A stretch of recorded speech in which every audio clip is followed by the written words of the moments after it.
mengalami kejadian kayak gini.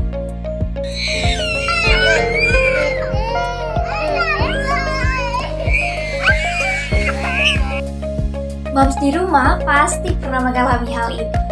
Kadang masih banyak orang tua yang kebingungan bagaimana mengatasi anak yang tantrum. Apalagi sangat menguras emosi dan tenaga kita banget ya moms. Ketika anak tantrum di mall, di pusat perbelanjaan, atau di depan halayak umum. Sebenarnya apa sih itu tantrum? Tantrum adalah perilaku ledakan emosi yang mengganggu dan ditunjukkan sebagai respon terhadap kebutuhan atau keinginan yang tidak terpenuhi, maupun ketidakmampuan mengendalikan emosi yang berasal dari rasa frustasi atau kesulitan dalam mengungkapkan kebutuhan atau keinginan tertentu. Salah satu alasan yang dapat menyebabkan anak itu tantrum adalah karena dia ingin mengungkapkan sesuatu, namun memang karena terhambat oleh giginya yang belum lengkap atau lidahnya yang kaku karena vokabularinya masih sedikit, sehingga dia bingung mengungkapkannya dan sehingga dia mengalami tantrum. Dan ada teori tambahan nih moms, yaitu anak tantrum karena tidak terpenuhinya baterai kasih sayang.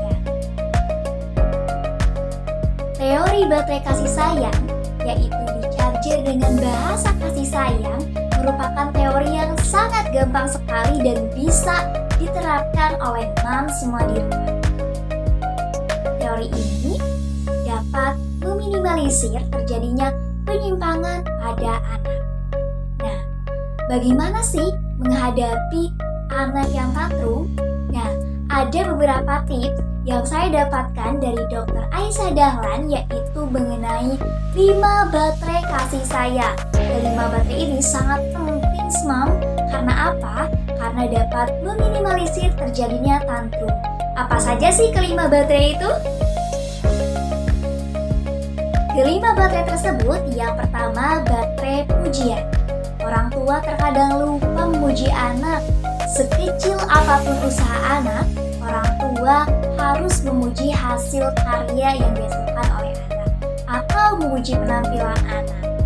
Yang kedua yaitu baterai pelukan. Terkadang ada anak yang sangat membutuhkan pelukan dan itu harus kita terapkan ya moms. Yang ketiga, baterai waktu berkualitas, yaitu dengan menemani anak bermain, menemani anak makan, dan lain sebagainya. Yang keempat adalah baterai pelayanan, yaitu dengan memberikan pelayanan kita kepada anak, seperti membantu anak mandi, kemudian mengisi rambut anak. Dan yang terakhir adalah baterai hadiah. Siapa sih yang gak senang dikasih hadiah? Nah, ada anak yang memang baterainya hadiah moms. Hadiah yang kita berikan tidak perlu mahal ataupun mewah ya moms. Setiap hari kita memberikan sesuatu yang mahal, wah itu boros banget sih.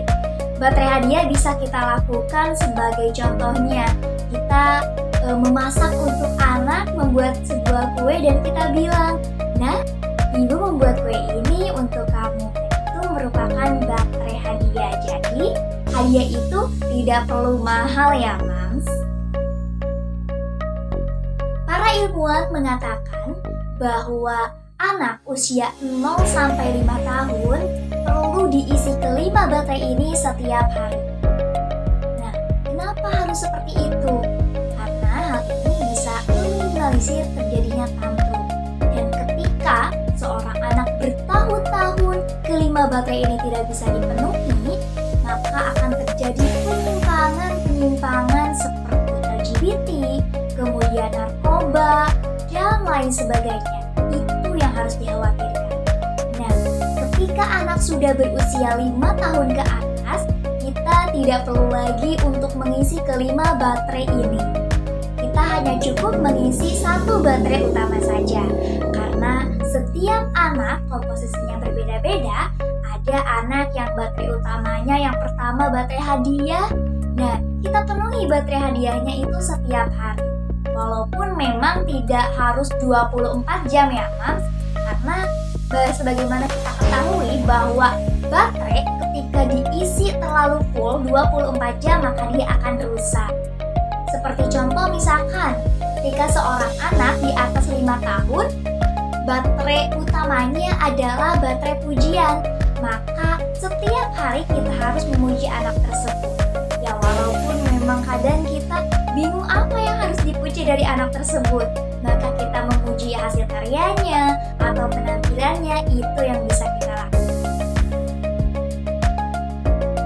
Ketika kita berbicara mengenai bagaimana sih apa yang harus kita lakukan ketika menghadapi anak yang tantrum, tentu ini jadi PR kita bersama ya Moms. Ada beberapa hal yang perlu kita lakukan ketika menghadapi anak yang tantrum.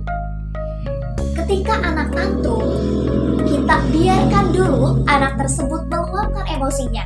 Jangan sampai nih, ketika anak tantrum, Moms dengan berteriak menyuruh anak untuk stop, diam.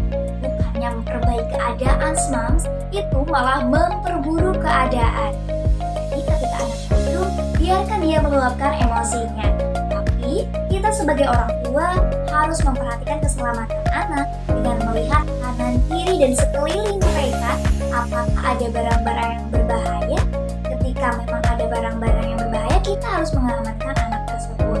Kemudian, jika misalkan anak tersebut tantrum di dekat tembok, yang dikhawatirkan kan kita tidak tahu tantrum yang mana yang akan terjadi pada anak ketika anak di dekat tembok, supaya hal-hal yang tidak diinginkan terjadi seperti anak membentur-benturkan kepalanya, kita bawa anak ke tengah supaya hal itu tidak terjadi.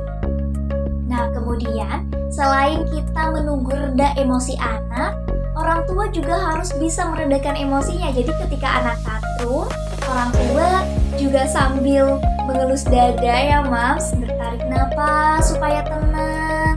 Bisa kita membaca istighfar. Biarkan anak paling lama kayaknya sekitar 15 menit. Nah, ketika anak sudah merasa mulai tenang, sudah lega, baru kita tanya, apa yang kakak rasakan? Apa yang dia rasakan? Dia ingin apa? Kita tanya dengan secara baik-baik.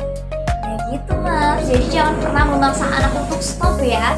Karena di masa-masa itu dia masih belum bisa mengontrol emosinya Moms. Dan Moms di rumah harus banyak-banyak sabar. Itu tadi tips dari aku. Terima kasih, semoga bermanfaat.